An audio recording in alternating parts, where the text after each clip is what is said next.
A Rádio USP apresenta Programa Universidade 93,7.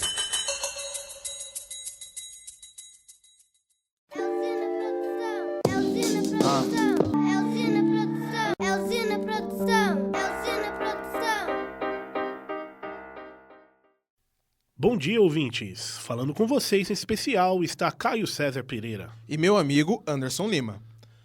Você viaja agora por uma jornada diferente. Feche os olhos. Você já reparou na quantidade de sons que fazem parte do nosso dia a dia?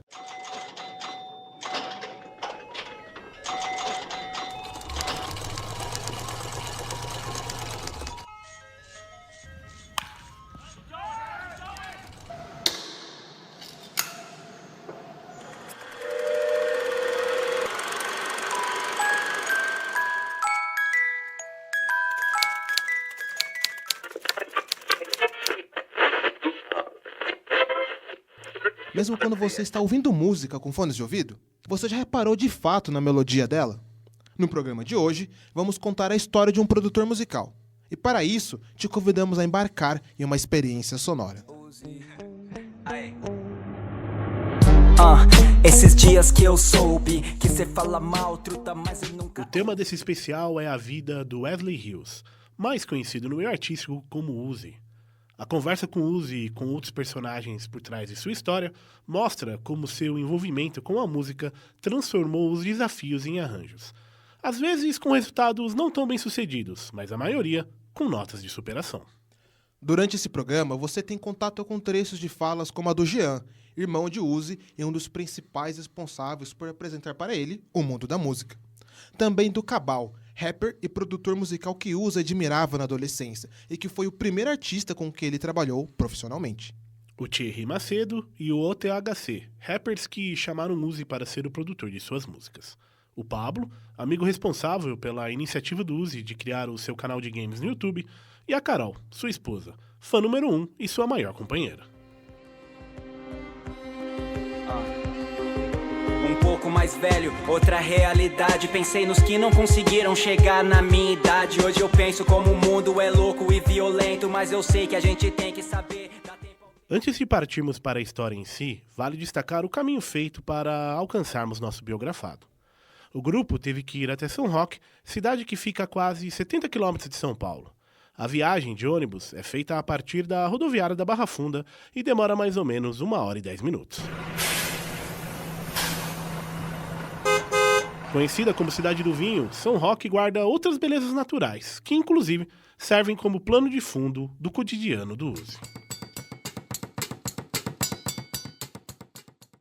Localizada no bairro Jardim Vinhas do Sol, a casa do Uzi fica em uma escadaria que dá acesso às outras casas.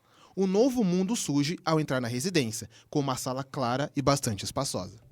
O universo se transforma mesmo ao adentrarmos no estúdio, local que tem todas as ferramentas necessárias para os momentos profissionais e de lazeres que o Uzi vivencia em seu dia a dia. Um sofá confortável, um computador com monitor enorme e paredes com isolamento acústico. A vida de Uzi nem sempre foi assim, e como todo bom início de história ou biografia, é importante destacar os primeiros passos dados pelo menino Wesley Hills. A infância de Uzi não difere tanto da vida de outras famílias brasileiras, aquelas que querem dar o melhor futuro possível para os filhos. No entanto, algo já se destacava na mente do jovem, a sua criatividade. Essa criatividade se encontrou com os vários mundos diferentes vividos por Uzi durante sua infância. O jovem mudou de casa várias vezes, o que trouxe diferentes experiências. Isso também mudava o jeito e a forma como ele percebia o mundo. Percepção essa que foi evidenciada principalmente pelo rap. Quando eu fui apresentado ao rap, eu devia ter ali entre 7 a 9 anos, provavelmente. Nessa época, é curioso, porque eu morava num condomínio em Moema, onde meu pai era zelador. Eu era filho do zelador do prédio. E a gente morava no prédio. E aí, mano, é muito louco, porque aquelas letras que falavam ali, no rap, naquele momento não era o que eu vivia. Apesar de eu ser da mesma classe social daquelas letras, tá ligado? Mas eu não vivia aquela realidade, porque eu não morava na favela, tá ligado? Essa percepção causou um impacto muito forte. Anos depois, a família se mudou quando seu pai foi demitido do emprego de zelador do prédio. A gente foi morar ali na zona sul de São Paulo, ali pelo Jabaquara. Eu falo Jabaquara porque cada ano a gente morava num lugar. Então, é difícil eu falar assim, eu cresci naquela favela ali. Mas eu morei em vários lugares. Eu morei, mano, tem aquela a Avenida Catarina ali, a Avenida CUPC, ali na Zona Sul. Mano, eu morei em vários lugares ali, tá ligado? Um dos que mais me marcou foi a Alba, a favela ali da Alba ali, porque ali foi muito interessante, assim, porque ali eu sinto que foi o lugar mais quebrada mesmo, assim, que eu morei, que era bem assim, barraco mesmo, assim. Ao contrário do que geralmente costuma acontecer com artistas em geral, Uzi não teve músicos na família que o inspiraram a seguir na carreira. Mesmo assim, foi justamente o seu irmão Jean que o presenteou com um CD de rap, ainda na infância. E aí acho que ele devia ter pego, então eu gostando, começou a gostar também, aí eu sei que, acho que faz tanto tempo, que aí eu sei que eu comprei quando eu gostava, eu comprei, e ele começou a gostar mesmo das músicas, começou a traduzir as músicas para entender, foi até que ele começou, acho que até a aprimorar o inglês dele, que ele aprendeu sozinho, né, por causa disso.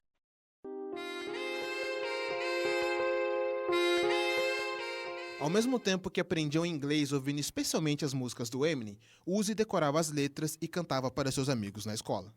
Na mente de uma criança, as letras controversas, cheias de palavras mais agressivas, impulsionaram o início do sonho de fazer música. Lembro que na escola eu só tirava C+, sempre me disseram que eu tinha que ser mais, tinha ambição, eu queria crescer mais, vindo da favela é difícil você ter paz, você nunca vê nice, propaganda alguém que se parece com você, mas na quebrada todos sempre parecem ser iguais, alguns pais com problemas legais, tornam crianças com pensamentos letais, isso me lembra do Michel. Ainda na infância, Uzi fez seus primeiros remixes e batidas, utilizando o aparelho Microsystem com fitas cassete. Lembro que tinha um CD que meu irmão fez numa lan house, que ele gravou várias músicas, e tinha uma música que tinha um scratch. E eu gravei numa das fitas só o scratch, e na outra fita eu gravei a música. Depois, eu não lembro como é que eu fiz exatamente, mas aí eu gravei o scratch na outra fita e fiz uma troca de música. Então, tipo, tava tocando a música, e fazia... E entrava outra música. E eu fiz isso assim, sozinho, tá ligado? Eu pensei, mano, vou fazer isso aqui. Acho que essa foi realmente minha primeira interação com algo que esboçava talvez ser o interesse em ser produtor musical. Que foi de manipular a música. Eu quero uma vida cheia de limite, mas eu percebi que não tinha nada disso. Mas o meu limite foi ser dispensado do serviço. Nunca faltei, não. Nunca cheguei tarde, não. Olha só como as coisas te atingem. Eu não era o melhor, eu sei, não. Mas olha a minha capacidade, eu era o único do setor que era... Outra paixão de infância foi essencial para o futuro de Uzi na música: os videogames. Por incrível que pareça, um fator determinante nessa trajetória foi um jogo de PlayStation 1 chamado MTV Music Generator.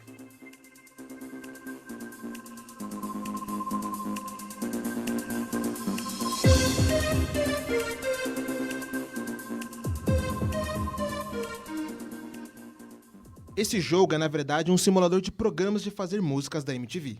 O jogo veio com algumas batidas, ritmos e melodias que podem ser usadas e combinadas para criar um som próprio. O jogo funcionou como uma porta de entrada. Uzi começou a escrever suas próprias músicas aos 14 anos, usando beats e letras como forma de se expressar. Não demorou muito para ele ter sua primeira chance no palco. De 10 pessoas em seu primeiro show, o rapper conseguiu alçar voos maiores, inclusive fazendo sucesso em Minas Gerais. Esse beat sente quanto sentimento eu ponho nessas rimas que eu componho sem usar papel. E eu não vou ser seu passaporte pra ser... Como Uzi também cantava em inglês, o pessoal considerava o rapper alguém diferente na cena. Ginásios, baladas, clubes, palcos menores. Uzi conseguiu fazer com que as pessoas cantassem suas músicas. E para ele, esse sentimento já valeu todos os corres feitos por ele até ali. Após alguns anos como rapper, Uzi partiu para a área de produtor musical. E ele conseguiu a ajuda de um vencedor de Grammy para entrar no segmento. Em 2006, o rapper, produtor musical e empresário Daniel Corne, mais conhecido como Cabal, ganhou a premiação latina em colaboração com a dupla Chitãozinho e Chororó. O Uzi era fã do trabalho dele e Cabal o ajudou a conhecer o mundo da produção musical. Foi que eu fiquei impressionado com a qualidade que ele, enfim, obtinha, né, com o trabalho dele. E aí, quando eu descobri que ele morava em São Roque, no interior, fiquei encantado, assim, pela história dele e também pela humildade dele, pela personalidade dele. Uma pessoa realmente especial, assim, e muito determinada e muito motivada a crescer profissionalmente na vida.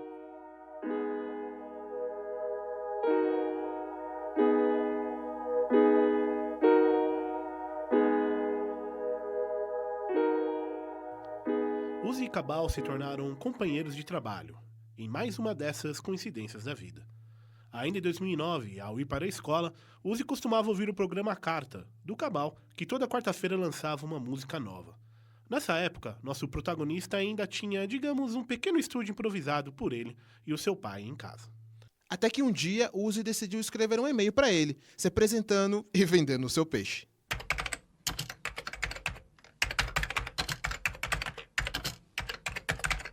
E aí eu mandei. E ele respondeu. Foi isso, tá ligado? Eu mandei, mano, eu sou seu fã e eu faço rap, tô com essa música aqui. Vamos fazer esse som aqui comigo? E ele falou, vamos. A conexão com Cabal fez Uzi deixar o protagonismo dos palcos e priorizar a carreira como produtor.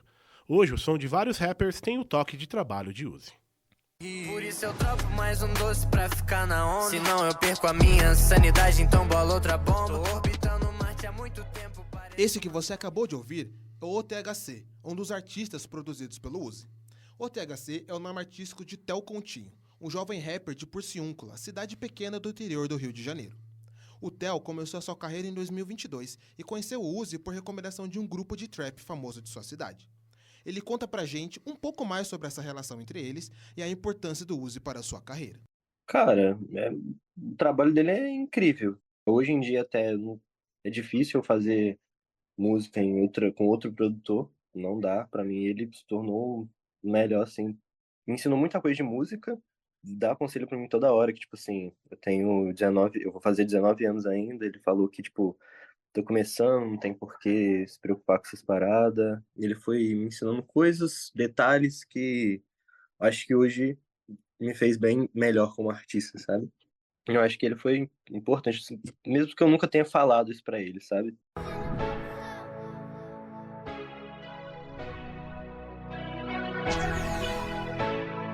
Hoje eu tô vivendo a eterna brisa.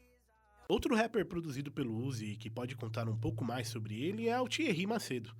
O Thierry também é de São Roque e trabalha com o Uzi desde 2017. Tem um artista que é daqui de São Roque, chama Thierry Macedo. Tem uma música que chama Falei Pro Menor. Coloca aí, DJ. Rejeita pela cor, sem caô, o amago do preconceito engolido igual licor. Aquele segurança me seguia no mercado, abre a porta do meu carro e me chama de doutor. Ele sempre foi muito conhecido aqui na cidade, né? Tanto como produtor quanto também como MC. E eu tinha muita admiração pelo trabalho dele. E era aquele cara chato que ficava no Facebook mandando um monte de mensagem pra ele, sabe? Tipo, olha meu trabalho, olha meu trabalho. Quando eu mandei uma música minha, aí ele viu e ele gostou. Daí ele falou assim, vem aqui no estúdio aqui pra gente conversar. Aí desde então a gente começou a ver que tinha muitas ideias em comum. Quando eu cheguei, eu acho que eu cheguei só com ideias. E ele acreditou nas ideias, sabe? Trabalhar com ele, pra mim, foi muito bom pela essa parte do aprendizado. E uma das coisas que eu me lembro muito foi que foi minha primeira música que eu gravei com ele. Eu tava saindo de uma pneumonia e conversei com ele sobre isso. Ele falou, não, fica tranquilo, se não der pra gravar hoje, nós gravamos outro dia, sabe? Uma pessoa que teve um contato comigo, eu acho que é dificilmente você ter com outro, sabe? Com outro produtor musical. Normalmente as pessoas levam tudo muito de uma forma burocrática. Tipo, é isso, se não for, já era. Mas Uzi não parou somente como rapper e produtor musical. Ainda no mundo dos sons, ele decidiu explorar uma área um tanto barulhenta, a de design de som. Você pode até não saber o que é isso, mas é algo que passa pelos nossos ouvidos o tempo todo. E a gente nem percebe. No design de som, Uzi conseguiu unir os dois mundos que tanto ama, o som e o videogame.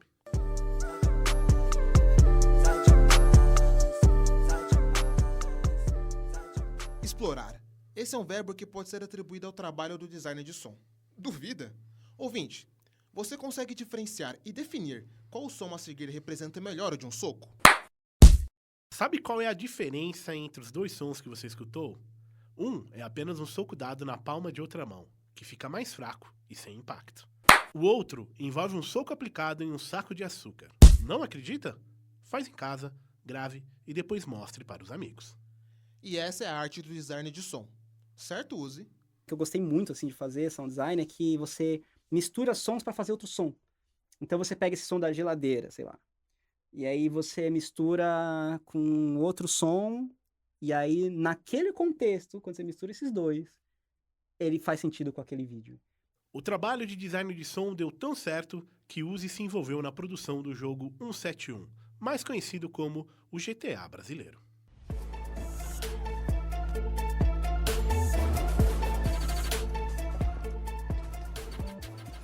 Então, o 171 começou... eu comecei a trabalhar com eles da forma mais comum possível. Eu mandei um e-mail. Eu falei, gente, eu faço design de som e tal, faço trilha sonora, pô, trabalho com rap, pô, tá aí meu telefone, tá ligado? Beijo, me liga. E eles ligaram, tá ligado? E aí, os caras falaram, ó, a gente tá com o jogo e tal, a gente precisa dos sons, você quer fazer? Eu falei, quero. E o Uzi não ficou apenas na função de designer de som dessa vez. Ele atuou como dublador de um personagem do jogo, o mecânico que modifica todos os carros. Carai, não sabia que você tinha medo de altura. E aí eu tenho essa parada, eu gosto de criar em cima das coisas, tá ligado? E aí eu falei, não, eu vou fazer aqui o personagem que eu quiser, tá ligado? E aí eles deixaram também eu fazer do meu jeito e rolou isso, tá ligado? Que é um sonho realizado, ser a voz de um personagem também, foi bem legal pra mim, assim. Assina chain, pesada demais, scratch codeine, pesada demais, na casa de centro, pesada demais, yeah. Uzi não imaginaria que o fascínio por jogos eletrônicos poderia se transformar em profissão e lazer atualmente. Mas como essa paixão surgiu? É hora de voltar um pouco no tempo. Quando eu era bem criança mesmo, meus pais eles me deram um Mega Drive. E, se eu não me engano, o primeiro jogo foi o Sonic mesmo. Acho que era o Sonic 2. E, cara, eu adorei aquilo, aquelas cores, enfim, o som, a música, né? O Sonic sempre teve uma música muito boa também.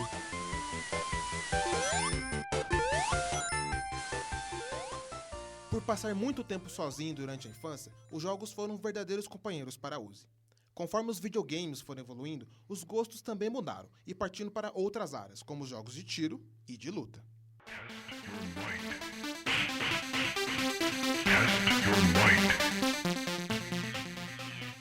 Os games de luta fazem parte da vida de Uzi até hoje. Foi inspirado em um jogo desse estilo que ele criou o Blind Combat, canal de YouTube sobre acessibilidade no videogame. Salve, salve galera, Uzi do Blind Combat aqui e hoje eu quero conversar com você, meu amigo, minha amiga, desenvolvedor, desenvolvedora. A ideia de fazer um canal surgiu quando o nosso biografado precisou ajudar um amigo no jogo Mortal Kombat 10, mais especificamente com as ferramentas de acessibilidade. Pablo, amigo de Uzi, foi quem recebeu essa ajuda. Ele encontrava dificuldades para aproveitar os jogos de luta devido a um problema de visão. Depois que eu fiquei cego, passei por um ano por depressão, essas coisas, foi difícil aí. E depois eu falei, pô, não vou jogar videogame mais, né? E um dos motivos era esse. E daí eu conheci o Uzi nesse grupo e eles falaram, não, dá pra jogar Mortal Kombat. Eu falei, será que dá? Dá. E ele joga muito bem, sabe? Daí ele começou a falar, Pablo, ó, vou te dar umas dicas que você vai jogar. Só que daí, por causa do dia a dia do trampo dele e tal, né, que já deve ter conversado com você sobre isso, ele não era com tanta frequência que ele tinha tempo. Então, às vezes, ele estava mexendo com as coisas dele lá, ele chegou a começar a fazer alguns vídeos e me mandar os vídeos, sabe? Daí, devagarzinho, ele foi mandando esses vídeos e falou, lá que dá para criar um canal sobre isso daí? Daí ele acabou criando o Blind Combat, né? Para me dar uma moral, para me dar uma força e para ajudar outras pessoas com deficiência visual também, que têm vontade de se inserir no mundo dos games de luta, principalmente. Então, vira e mexe, eu dou alguma entrevista, falo em alguns podcasts, e todo lugar que eu falo, eu cito Uzi, Blind Combat, porque acabou mudando minha vida, pô. Eu voltei a sorrir, sabe? Depois que eu voltei a jogar videogame. E o Blind Combat me teve grande parte nisso. Eu voltei a jogar videogame por causa de estar acompanhando os vídeos e ter conhecido o Uzi em geral, sabe? Você agora pode estar se perguntando, por que o Uzi conseguiu ajudar o Pablo naquele momento? Por volta de 2010, Uzi foi diagnosticado com uveites, uma espécie de inflamação que ocorre no globo ocular. Essa doença pode ser causada por algum tipo de lesão, infecção ou até mesmo devido a um problema autoimune do organismo. A região pode doer muito, com os olhos ficando bastante vermelhos e a visão um tanto embaçada. Um rápido diagnóstico é bastante importante para o tratamento e assim evitar lesões maiores na região. Assim como em um game de aventura, era hora de desbravar novos caminhos. Não quero passar o tempo como um pássaro dentro da gaiola, sendo sempre oprimido. A liberdade ao máximo, então eu vou amassar o papel com essas letras que nem faz mais... Hoje, com sua carreira consolidada, Uzi consegue ter uma melhor compreensão de toda a situação. Mas na época do diagnóstico, o choque o fez acreditar que tudo estava perdido. Eu lembro, mano, muito claro, o dia que eu recebi o diagnóstico, tá ligado? E eu não vou chorar, prometo. Vocês que estão chorando, não sou eu. Que eu saí do consultório, e aí eu lembro que o médico, ele falou assim, ó, você tem uveíte. Aí eu falei, mas tem cura? Ele falou, não. Aí naquele momento eu saí do consultório e chorei um tempão, assim, tá ligado? E pra mim nunca foi porque eu achei porque eu não ia ver as coisas, tá ligado? Pra mim sempre foi porque eu tinha medo, e é onde eu tava mais enganado, e é onde a maioria das pessoas estão enganadas, tá ligado? Eu tinha medo de não conseguir fazer coisas. Não é sobre enxergar.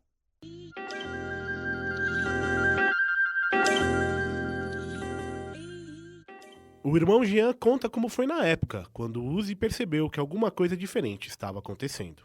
A gente trabalhava no hotel, na cidade, a gente era garçom, né, nesse hotel. A gente estava trabalhando à noite no restaurante desse hotel, eles me chamaram, eu não estava na hora, eu senti falando, o senhor não está bem, ele quer ir embora, uma coisa assim. Lá no restaurante ainda assim, a gente tinha que subir até o vestiário para trocar de uniforme e para ir embora. E aí ele falava que ele não estava enxergando nada. E aí que ele se assustou na hora, porque ele foi tentar ver se o hóspede já tinha acabado de comer, se o prato estava limpo, ele já não conseguia mais ver se podia retirar o prato ou não, sabe? No hotel, indo embora, e tinha um caminho para poder chegar até o vestiário, e ele já não estava conseguindo enxergar. Ele ficava procurando o apoio, ele teve que dar a mão assim para ele poder apoiar em mim, para a gente poder passar, que ele não está conseguindo achar a passagem. Já Carol, esposa de Uzi, conta como foi acompanhá-lo durante todo o processo de descoberta da doença. E aí foi nesse processo mesmo do nosso relacionamento que ele foi cada vez mais perdendo a visão, né? E aí até chegar hoje em dia que ele tá com 5% da visão. Acho que foi um processo muito de adaptação nessa questão de eu não vou deixar isso limitar todo o potencial que eu tenho, né? Então, a gente sempre trabalhou bastante nessa questão de, tá difícil de fazer, então como que seria mais fácil? Como que a gente pode fazer isso dar certo? Então a gente sempre procurou tecnologias assistivas, formas de fazer, procurou na internet, procurou fundações também que são focadas nessa área, e nunca deixou que isso fosse um problema, isso fosse um empecilho. Parece que as pessoas elas não veem uma pessoa com deficiência como uma pessoa. Ela é um totem que está ali e que ela não sabe falar, ela não sabe o que ela quer, ela não sabe nada.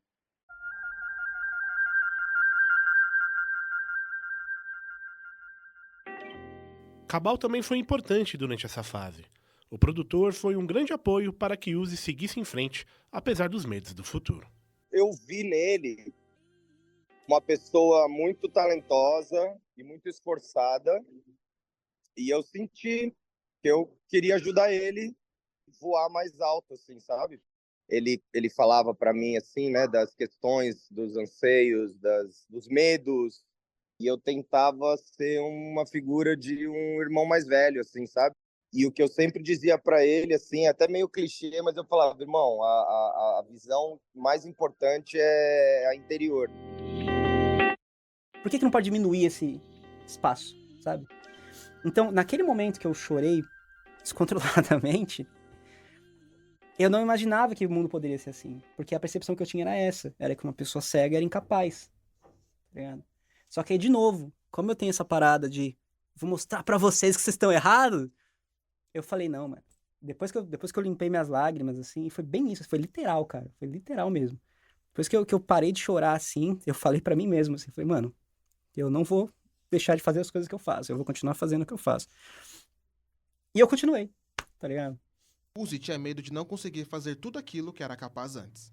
Mas ao longo dos anos, percebeu que o receio da perda da visão refletia em algo diferente. Então, a mensagem que eu levo... Desculpa.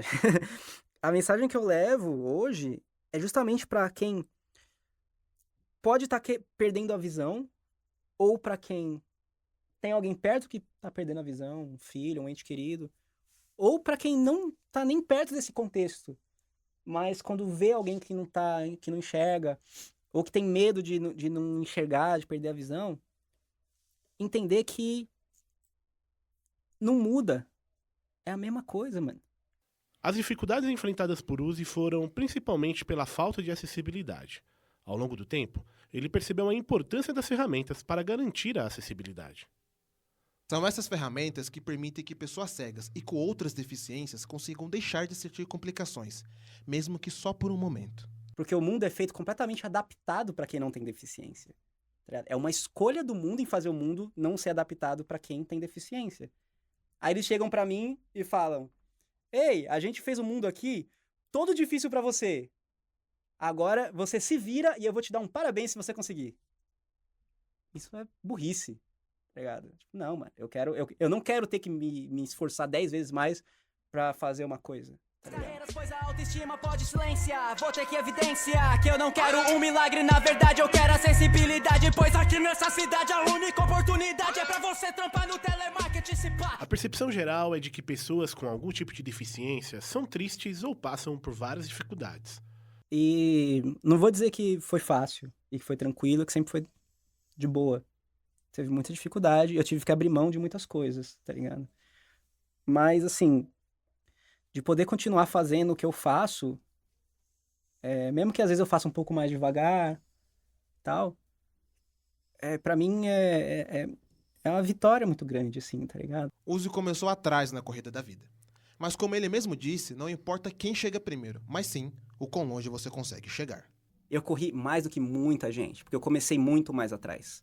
Eles podem ter terminado mais longe, mas eu sei que eu corri bastante. Eu sei que eu dei realmente o meu melhor e que eu superei muito mais do que imaginavam que eu ia conseguir.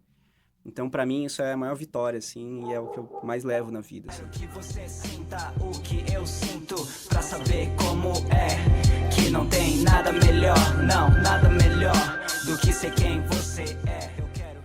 Bem, o nosso especial pela vida e pelos beats de Uzi vai ficando por aqui.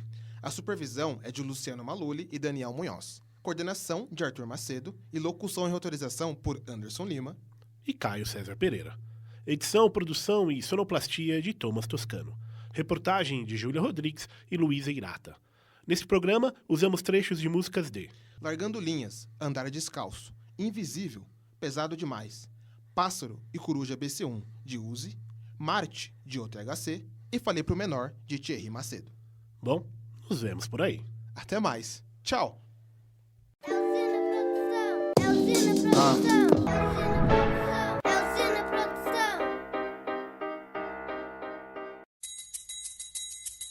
A Rádio USP apresentou Programa Universidade 93,7.